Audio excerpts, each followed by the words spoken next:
কি বলবো আসলে আমি কিছুই বুঝতেছি না। প্রায় আধা ঘন্টার মতো আমি কোনো কাজ করতে পারতেছি না। কিছু বাচ্চাদেরকেও ধরতে পারতেছি না, এরকম একটা অবস্থা হয়ে গেল।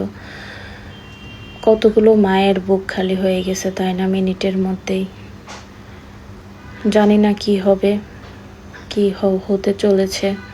আমরা সবাই তো কম বেশি জানি মাইলস্টোন স্কুলের যে দুর্ঘটনাটা, কে জানতো এত বড় একটা দুর্ঘটনা এই কিছুক্ষণের ভিতর হয়ে যাবে। খুব খারাপ লাগতেছে, আসলে বুঝাইতে পারবো না জিনিসটা যে কেমন লাগতেছে বুকের ভিতর।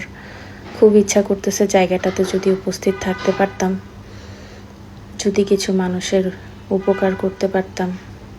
কিন্তু এমন একটা পরিস্থিতি, আসলে সেখানে যাওয়াটাও এখন নিজের জন্য নিরাপদ না, যে কারণে যেতেও পারতেছি না। আমরা যে যার জায়গা থেকে বসে সবাই একটু দোয়া করি, যাতে যারা দুর্ঘটনার শিকার হয়েছে, তারা যারা সুস্থ আছে বা যারা বেঁচে আছে, তারা যেন সুস্থভাবে বেঁচে ফিরতে পারে। আর যারা মারা গেছে তারা যেন জান্নাতে যায়। কি বলবো আমি বুঝতেছি না, আসলে অনেক খারাপ লাগতেছে। সবাই সবার জায়গা থেকে বসে নামাজ পড়ে পারেন, যেভাবে পারেন সবাই দোয়া করেন যাতে উত্তরার যে দুর্ঘটনা সেখান থেকে